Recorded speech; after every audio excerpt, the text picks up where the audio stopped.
It's less than 24 hours away from when the polls open on Saturday, even though we've had this ridiculous period of 2 weeks of pre-poll where about 40% of Australians have voted. On Saturday, most Australians will go to the poll to cast their vote at this 2025 election.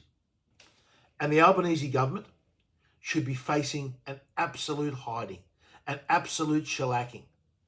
This is a government that lied to get into office, lied about electricity prices, falsely claiming they're going to fall $275 when they should have known, when all the data shows the more renewables that you put into the grid, the higher electricity prices go. So we have a government that was elected on a lie, a prime minister that has a reputation for being unable to tell the truth. And yet, somehow or other, instead of being facing getting thrashed, they somehow or other seem that they might actually win this election and even increase their majority. It's as though Australia is suffering from some type of political Stockholm syndrome. But the real question Australians should be asking themselves, is our nation better off today than what we were 3 years ago? And if you look across the board, the answer is absolutely no. Just look at some of Albanese's record. Firstly, GDP per capita is going backwards. We have been in a GDP per capita recession. That means the average Australian's size of the economic growth has been going backwards. It has been shrinking under the Albanese government. Real household incomes have fallen at least 8%.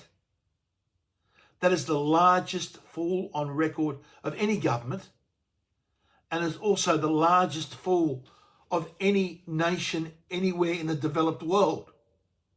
With such a record, how is it possible that Albanese even has a chance at this election campaign?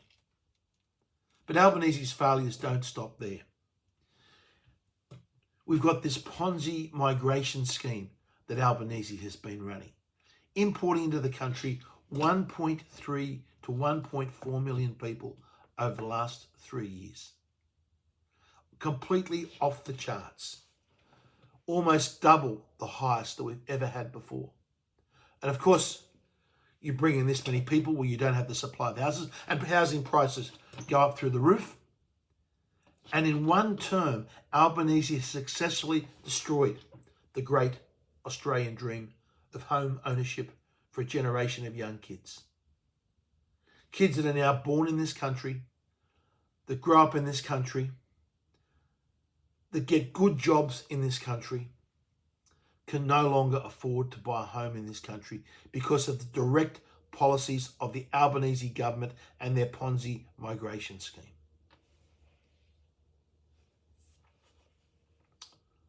Then we see our national productivity is collapsing and going backwards.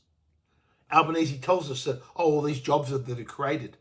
Well, the truth is, there are 120,000 more Australians on the unemployment queue today than when Albanese was elected. And this job creation that we hear about from the Albanese government, we know that at least more than 80% of these jobs so-called created are all government spending jobs, all jobs funded by government spending on borrowed money. The private sector has effectively given up employing more people, even though we've had this massive increase in our population. Then we've got our industries. Some of our really vital, important industries in this country, like our plastics industry, simply giving up and moving offshore because the cost of energy in this country is now 2 to 3 times higher than what it is in the USA. How can anyone manufacture anything in this country where you need energy and the cost of energy is so much higher in Australia than it is elsewhere in our competing countries that we compete against, especially the USA and China? And it was never like that. We used to be on parity with energy costs in the USA until we suffered this delusion, this mental disturbance, this fake cult that somehow renewable energy is cheaper. So we've gone from parity with electricity prices in the USA to electricity prices now being 2 to 3 times higher than what they are in the USA. Then we've got coming up down the track, Chris Blackout Bowen's carbon tax on cars.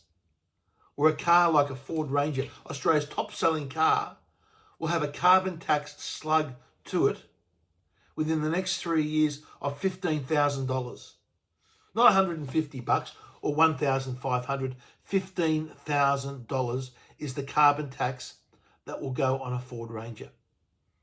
Other vehicles, like big four-wheel drives, like the Isuzu Max, they'll have a carbon tax of up to $25,000 levied upon them. This will push up the cost of motoring in this country. It'll make the price of new cars more expensive and simply price many Australians out from owning a car. Because that's ultimately what they want. They don't want you to own a car. For a lot of these socialists, these central planning bureaucrats, their idea is that you catch the electric bus, and private car ownership is something they are completely against because of the freedom it gives individual citizens. Next, we've got the decline in fertility rates that's happened under the Albanese government. We are now down to a fertility rate of under 1.5, where we need 2.1 just to maintain our population. At 1.5, we are a nation breeding ourselves, or a race of people breeding ourselves into extinction under Albanese. It's easy to see why. Housing costs, a tax on the family. It's so much more difficult today under the Albanese government and these net zero policies for young couples to start families. So we see that in the fertility crash.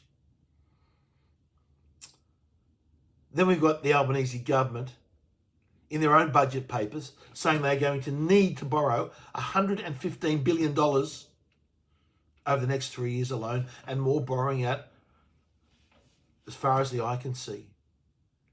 And that $115 billion is only the on-budget borrowing, which gets added to the deficit. There's also all this off-budget borrowing that the government are doing, such as things as forgiving student loans that have to be paid for some way or the other, that we've now got all these credit rating agencies warning Australia that our AAA credit rating is under threat because of the reckless spending of the Albanese government, which is going to be matched by the Liberals.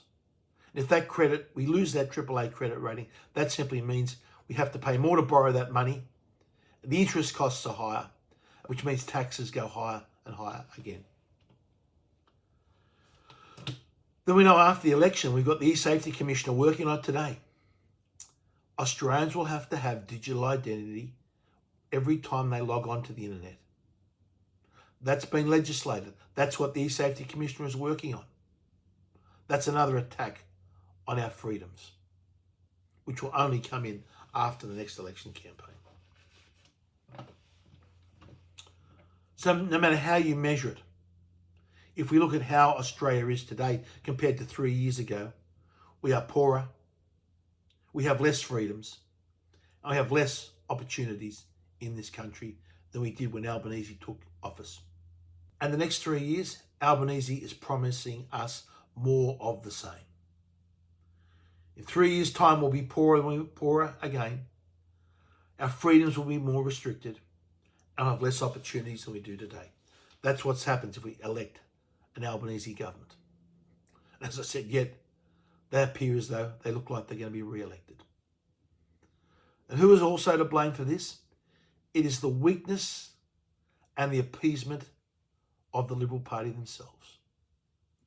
The Liberal Party were given a golden opportunity when President Trump announced that he was pulling out of the Paris Agreement. Yet what did the Liberals do? They're sticking with the Paris Agreement. They're sticking with this destructive and futile net zero that's doing so much damage to our economy. They simply were too timid and too weak to say, well, the USA is out, China is out, Russia is out, India is out, Indonesia is out. What is the point of Australia continuing to damage our economy on this futile and pointless net zero adventure? All it does it becomes a wealth transfer mechanism to transfer wealth out of this country to the communist Chinese. And it makes those communist Chinese, it gives them an economic, political and military advantage over us. And yet the coalition is so pathetically weak, they won't even stand up and say, we are going to pull out of Paris and we're going to quit this net zero nonsense. Then you've got the weakness of the coalition on freedom of speech. Yes, they may have eventually voted against that mis and disinformation bill, but they were the originators of that bill. At the last election, the coalition had a mis and disinformation policy to give more power to the e-safety Karen. And it was the coalition that held hands with the Labor Party to vote on both the digital identity bill and the age verification bill and the hate crimes bill, the hate speech bill.